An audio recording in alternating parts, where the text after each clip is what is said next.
everyone, we are back. We're trying to get back into the routine of doing this on the correct weeks, and we've got some stuff to talk about, so let's go straight into the Top Drive Show. This is our regular Q&A. You should know the rules by now. Go ahead and leave questions about Top Drives in the comments. If you see a question someone else has left that you like the look of, give it a like, because we look at the most liked comments first. We've got some questions from the previous episode, and the most liked question came from Christy Custom, who gets a carbon fibre pack, for asking, I've created a Facebook group called Top Drives Club. We've passed 1,500 members, we have a lively community that helps each other, we advise with general game knowledge. Would any of you, Hutch hosts developers, like to join? It'd be great to have your input in the group. Now, how do you know that we're not already there? Okay, that's all I'm going to hint on that one. Well, it would be good. They'd like us to be there in an official capacity, right? Okay, yeah, that's fair. Yeah, hey guys. Yeah. That is really great. We're super glad that you've got these communities springing up. Of course, we've got a lot on our plate already, managing like the KT Play, the web forums, and all of our social channels, which you should totally go and check out because we've got a lot of content coming up on those.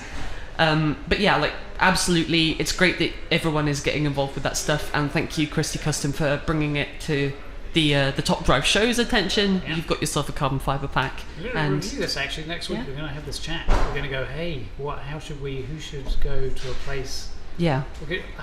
Like we always say, it's on the list. We're going to have that chat. We're going to see if maybe we can do that. Okay, cool. So maybe something to come up.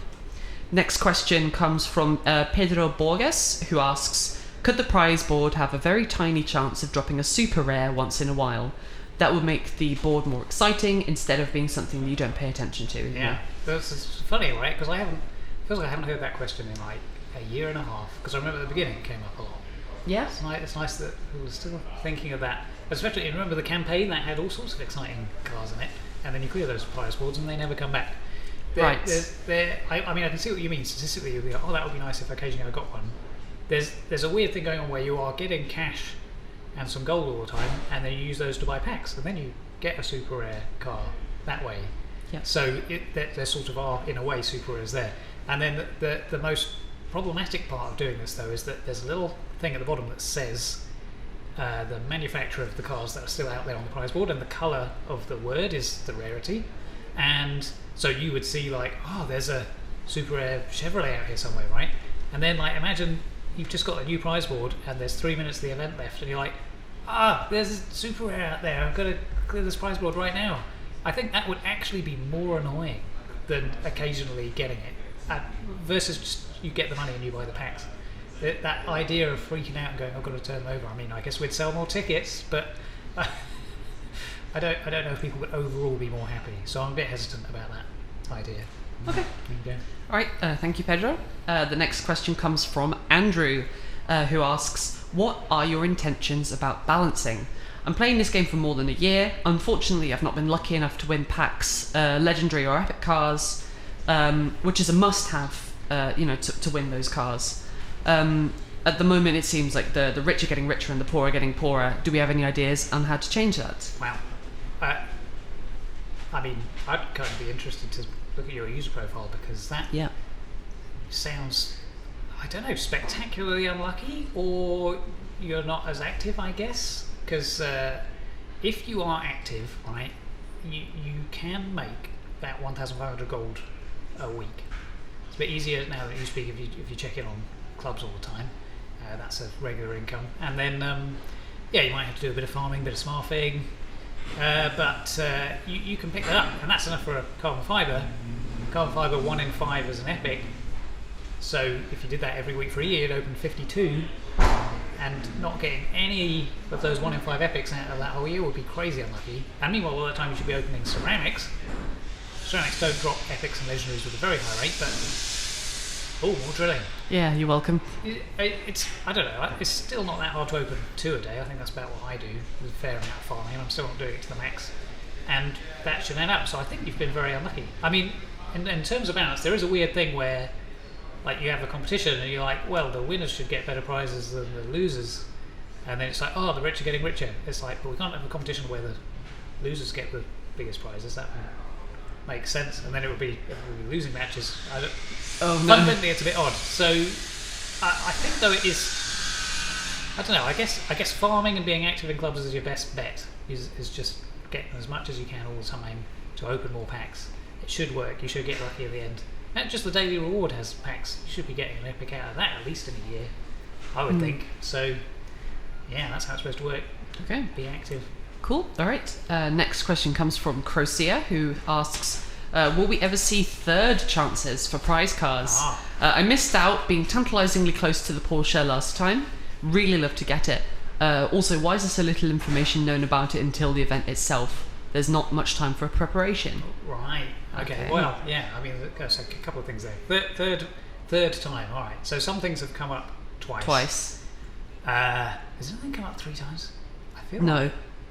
No. At least not like the big. No, not the big ones. The funny little ones that we give out multiples of haven't. All right. So I mean, yeah, you can see there's been it's been a year roughly when an old one comes back. So you could expect maybe next year it will come back again. In the short term, we did discuss this. There's a bit of a weird problem with the owners events, right? Where we rerun it and the people who've already got it, it's like, well, we don't want them in there because they've already got one and that will be weird. And so we put them in their own event. And the number of people in that owners event is growing as we run events that have more people in them more recently or more competitive. And those events don't work very well at all. They're really weird. It turns out that the distribution of players' garages on those events is so extreme that almost everybody ends up with massively negative points. There's not enough of them to fill loads of leaderboards, and then that actually means you should just late enter, and you won't get lucky with a new leaderboard because there won't be one, but you will come in with only 0 points and you'll beat loads of people. It just doesn't actually work that well. Emergently, it turns out. So we're like, okay, we are not going to do repeats until we have a better way of dealing with the previous owner's problem, which might be through giving them a dedicated challenge instead, which is a bit of a different thing. But we're currently thinking about that idea, and then once we've got that worked out and built in, then we can look at running things again. And then eventually, I think, yes, the thing will come up a third time. I mean, I don't think any car should be gone forever. So that's a long-term plan, but it is a long-term plan. Yeah, okay. Quick break from the questions, just to remind, I already waved at them if they're above my head, but we've got some social channels and we've got content coming through on those. You can find us Facebook, Top Drives, you can find us Twitter, Hutch Games, and Instagram, Hutch.games. We've got still more content from our Goodwood track day, and we're going to another track day in the near future, so you can check all of those things out right now.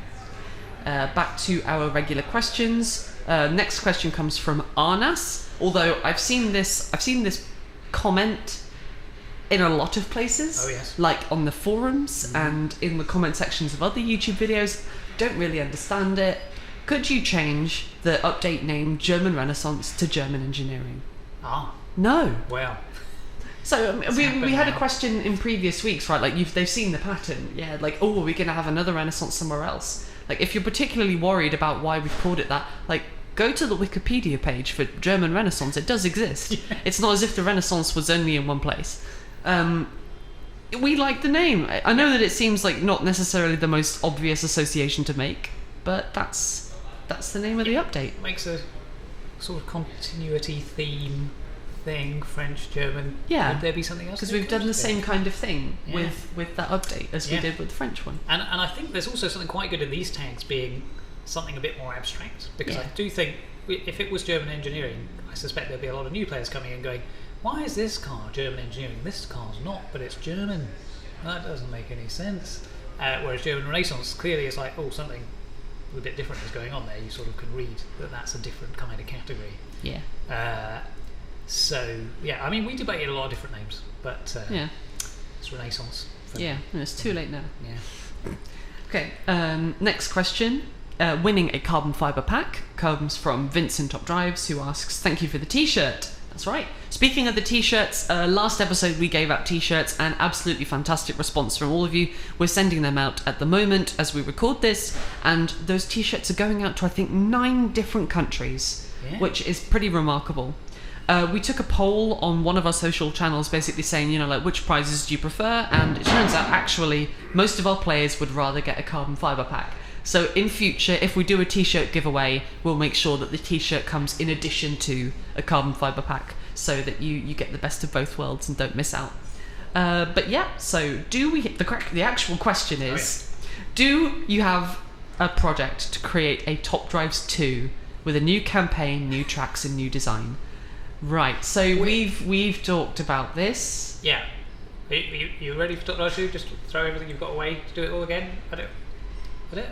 I mean, if the response to that is quite positive, yes, it depends what all again. It depends what's the minimum viable product for a sequel on that. In that case, like what do we want? What would it mean? What would Top Drives 2 look like? If you know what it would look like, why not mention it in the comments? Yeah, like would it? Because it feels like it would have to be different in some way.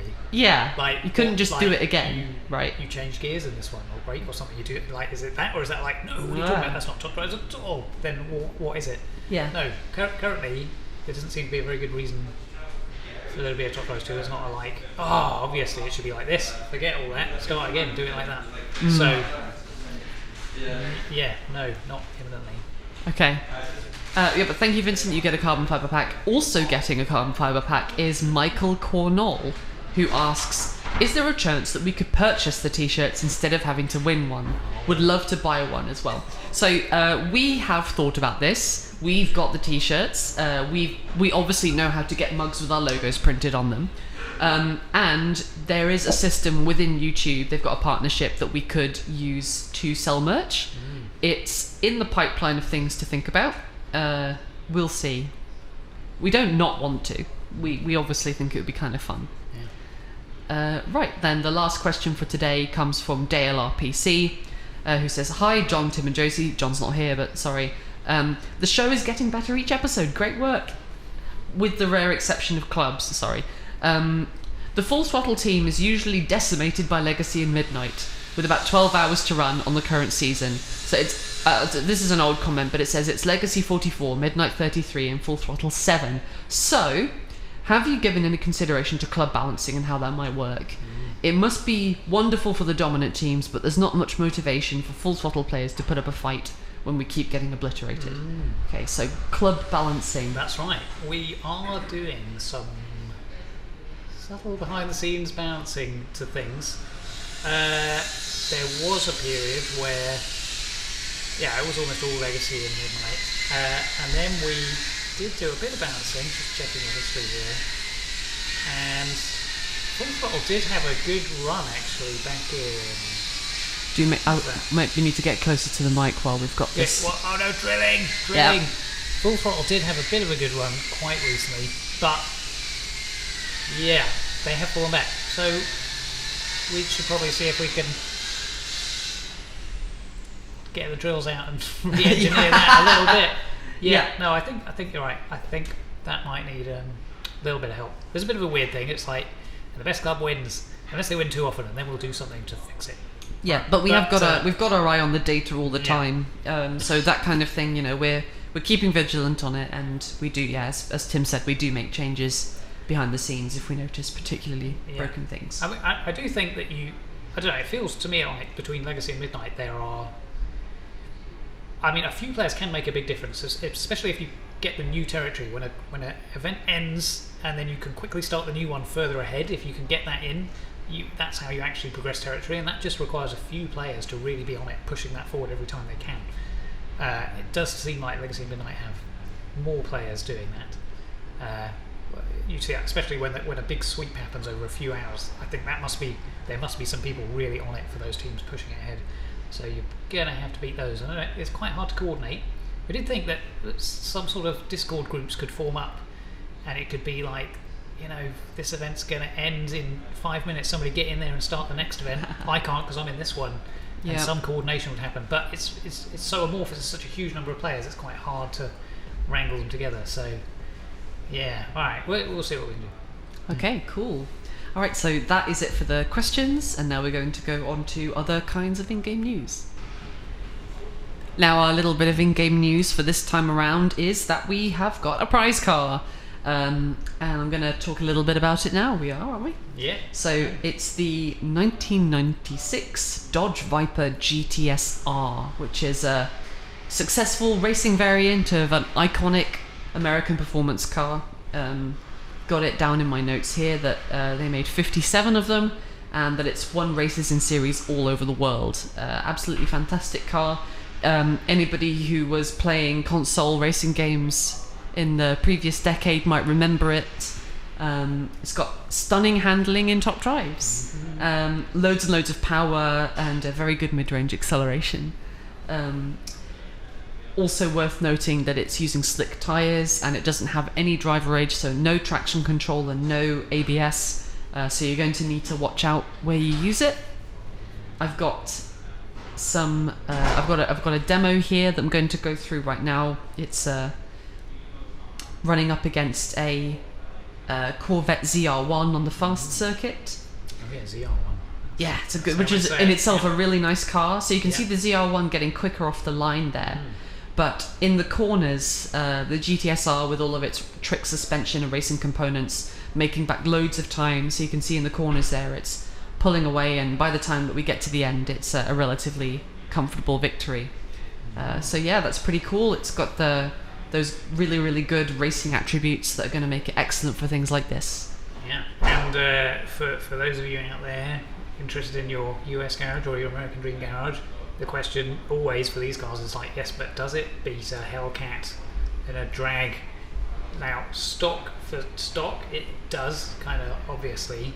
And then the next Top Drivesy style question is like, yes, but the Hellcats have been upgraded to 996. They put it all in the engine and the weight. Can it beat one then? And the answer is yes, but you will need to put one fusion into it.